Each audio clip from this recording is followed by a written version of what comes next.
Good morning everyone. Today I want to talk about combo damage design and balance in Tekken. If you've been playing a lot of Season 3, you've probably noticed that a lot of characters are doing more damage with their standard combos than they were in previous seasons. And there's been a lot of talk of combo damage power creep. I want to talk a little bit about that, why I think Namco have made the choices that they have, as well as give some very humble suggestions for how you could design combo damage in future versions of this game. The first thing we should probably answer is whether or not there has actually been power creep in the combos. What you're looking at on the screen right now is just a bunch of combos I found messing around in practice mode with different characters. And these combos probably aren't optimal. I'm assuming that the Lars specialists have found more damaging combos with Lars than I have. But these are all sort of more damaging versions of what you were doing in Season 2 for the most part. Out of all the characters I've looked at so far, they either have buffed combo damage or, like in the case of Bob, their combo damage has been pretty much untouched. But so far, I haven't seen a single character that had strictly nerfed combo damage, and those characters might be out there and I just haven't gotten to them yet, but I think if they exist they are probably few and far between. So it seems to be a direction that the game is heading in, and I think that the power creep is real, and that's not necessarily a problem, but it is potentially a problem, and I want to talk about why.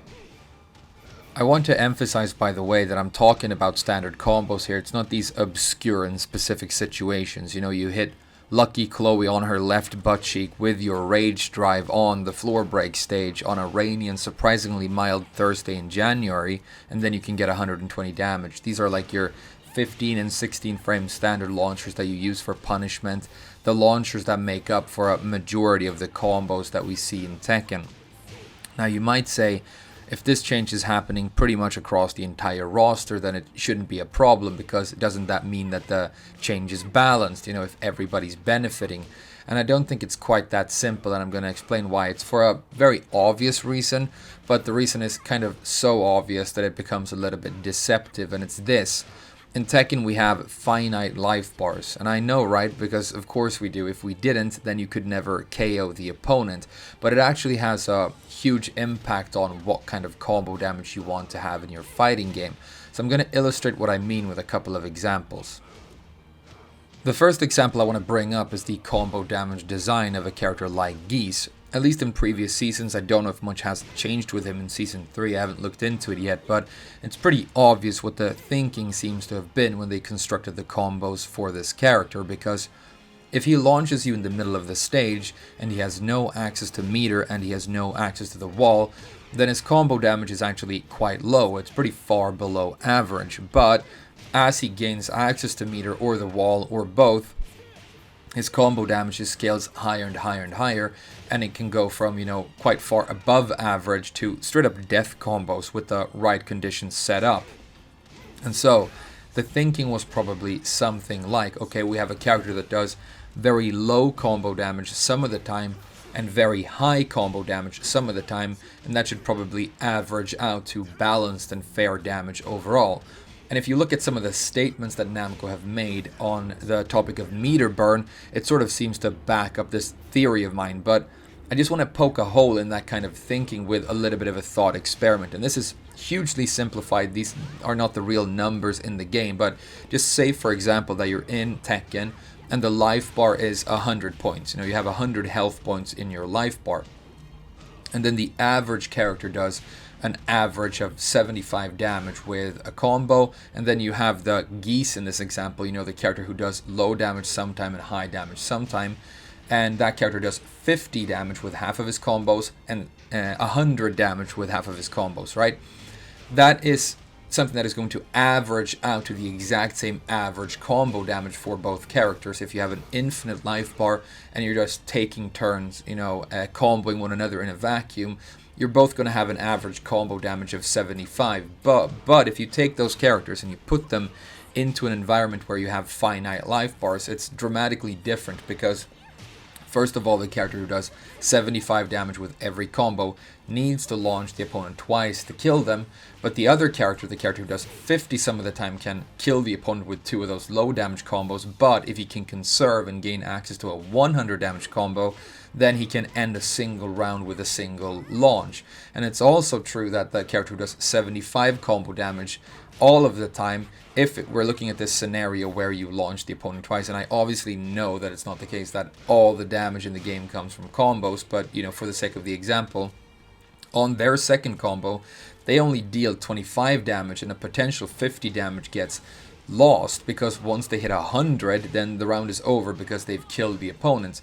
Conversely, the Geese in this example has a much more efficient, 50-50 stacking, and then the potential reward is huge because he gets access to a death combo maybe in the next round. And I know that it sounds a little bit like I'm saying that it's better to do lower combo damage, which is obviously not the case, but it can be good if what you get in return is a massive, massive reward in the shape of, a death combo. So it's just to illustrate the point that there is an intimate relationship between the size of the life bar and the amount of combo damage you want to have in your fighting game, and it also has, a huge bearing on the length and the playability of a round of Tekken.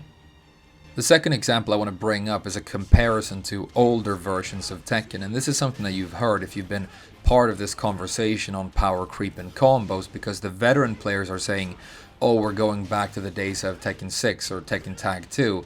So what do they mean by that, and what was the combo damage like in those games? Well, first of all, if you look at Tekken 6, we had the bound system, which is the predecessor to the spin system that we have right now. So right now when you launch an opponent, somewhere usually in the middle of the combo, you will spin them, which will send them away and sort of flop their legs into the air, and it's kind of like a soft reset in the middle of your combo that allows you to do longer and more powerful combos. And the difference with the bound system is, in the bound system that exact same thing happens, but you don't send the opponent away from you. They flop in the exact same way, but right in front of your character, kind of like if you had hit them with a, crumple stun launch or with a counter hit or something like that. And it meant that you didn't have to do all of that running and dashing that we do at the end of combos in Tekken 7 to try and barely clutch out those enders. And you had access to more powerful options that you could use in your combos, and then that was driven to a little bit of a ridiculous extreme in Tekken Tag 2. In Tag 2, first of all, we had the Tag Assault system, and what that meant is you could actually bring in another character from the roster to do a single string or single filler in the middle of your combo, specifically post bound. And when you have access to two entire move lists when you're constructing a combo, you have more flexibility and you can usually optimize for a higher damage combo. It's also true that when you tagged your partner in to do that filler, your first character was actually free to move for a lot of it, and that meant that you could run up and you could be as far ahead as you wanted. And so it's almost like, imagine that one of your last hits in your combo in Tekken 7 had no recovery whatsoever, and you could press a move and then instantly be where the opponent was going to land. And so that meant that you could do longer combos and carry further. The last interesting point, and this is something that I think people kind of forget when they think about Tag 2, is the fact that you could actually use bound in wall combos, which meant that you could, splat somebody on the wall, do a wall combo, bound, and then use Tag Assault even to do a filler string and then do a completely different wall combo again. So it's almost like you do two wall combos in one. Right now in Tekken 7, our wall combos tend to be, something like 2, 3, or 4 hits, but I did combos with Lars and Kunimitsu in those days that had like 12 or 13 hits for huge damage. And so this is the point I want to get to, by the way. What kind of an effect did that have on the dynamic of a typical round of Tekken in those days, And this is not what happened in every round, but there was this typical melody and dynamic of a round of Tekken in those days where the round starts, both players are sort of scrambling for the first launch center stage. Somebody gets it, and because of Tag Assault and their wall carry, they're able to make it to the wall, and then they apply Oki for a mix-up. And if they get the wall splatted, then they use the high damage wall combo to pretty much end the round right there. That was something that you saw a lot. And what I want to talk about here is you really need to consider the player experience of the person who loses that round. And this is one criticism that I might have of Namco when they're balancing characters, and I want to emphasize that I think Tekken 7 is an extremely well-built game. It's very, very fun. But I think sometimes when they create characters, they seem to have so much fun with all these cool ideas that they have that they don't necessarily consider what it's going to feel like playing against that character. So consider the gameplay experience of the person who loses that round of Tekken in Tag 2 that I mentioned. At the beginning of the round, you get launched because you messed up in a mix-up situation, and that's on you because you fucked up. But in Tekken, that's so fast, that's over in the blink of an eye. You have to watch the opponent do this really long combo to you with many, many, many hits, and then you have one more blink of an eye, 1 second where you can do something at the wall, and if you mess that up again, then the round is over. So you basically had 2 very, very brief opportunities to have any impact on what happened on the screen at all, and that is very frustrating and not a fun gameplay experience. And I think it's important to keep in mind that when you're making a fighting game, both players on the screen are consumers of your product, and you need to make sure that they're both able to have fun playing the game, right? You want there to be a dynamic, if possible, of a little bit of a back and forth, an exchange of ideas and an exchange of move lists and a little bit of a mind game, right? And we made a video a while back where I talked about sort of frustration and salt in fighting games when you're playing games like Tekken. In that video, I talked a bit about some psychological studies that I was reading on the subject. It turns out that it's the kind of thing that sort of serious people actually study, which I thought was really fascinating. But one of the most sort of intense sources of frustration, apparently, when you play video games is when you experience a loss of control and a feeling of helplessness, when it doesn't feel like you have any impact on what is happening on the screen. And that's a pretty good description of what it's like to get comboed with a really long combo in Tekken, right? And I mean, if you're a new player and you're new to Tekken and you come in and you're in that scenario in Tag 2 where you're trying to learn Tekken, but everybody's better than you, so at the beginning of the round you get launched, and then you don't really understand the mix-up that you're eating at the wall. Now the round is over. You're not even getting the opportunity to learn because you're being steamrolled so hard. I think one interesting sort of funny symptom of that is if you look at gameplay of people playing Tekken 7 right now, you can look at my gameplay videos. What they do a lot of the time when they're being comboed is they press that button where they can check their opponent's highest rank. You can display the names in the bottom corner, and they do that multiple times in a single combo, or multiple times at least in a single game. And I don't think that's because they're forgetting what their opponent's rank is or whatever. I think it's honestly because being completely, out of control of what is happening on the screen is frustrating, but that is the one button you can press that will actually change something on the screen and display something on the screen. And I think it's, just an expression of the frustration of not being able to do anything with your character and you're just waiting. So you press the one button that you have access to, right? Even if it doesn't really do anything gameplay-wise, but it does just change something on the screen. And that's a guess, but I think that might be, a symptom of a thing like that. So do I believe that we're back in the days of Tekken Tag 2 and that the current state of combo damage is becoming a huge problem? Not really, and that wasn't really the point of the video. I just wanted to talk about this because I think it's interesting, and I also wanted to ask you guys, what do you think? Do you think that combos are starting to do too much damage? Would you not mind if it went even higher? Do you think it was perfect in Season 2? Or would you like the combo damage to be a lot lower so that there could be more dynamic shifts and changes in the momentum in a round of Tekken? I think it's pretty obvious why Namco made the choices that they did and went in this direction. I like to do new combos as much as the next guy, and when my character gets access to new combo tools, I want to learn them, and I get excited when I'm able to deal more damage in a match. And I think that's sort of the point. When you're making the new season for a hit fighting game like Tekken 7, you need it to look and feel fresh and new and exciting. And so if you're working with these subtle changes, like for example, Miguel, he had a nerf to his Savage down back 3, very good low, but it gives 1 frame less of advantage now. And it also doesn't force crouch, and what that means is that you can no longer get a Savage up forward 3 to be uninterruptible on hit.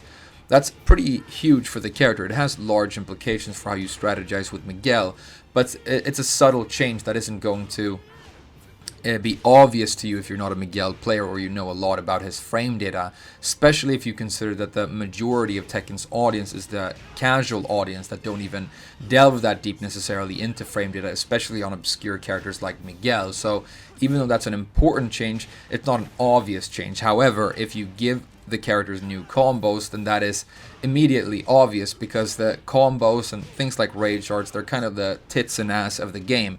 The things that get people excited and that are on display when you're playing at home or watching tournaments and so on.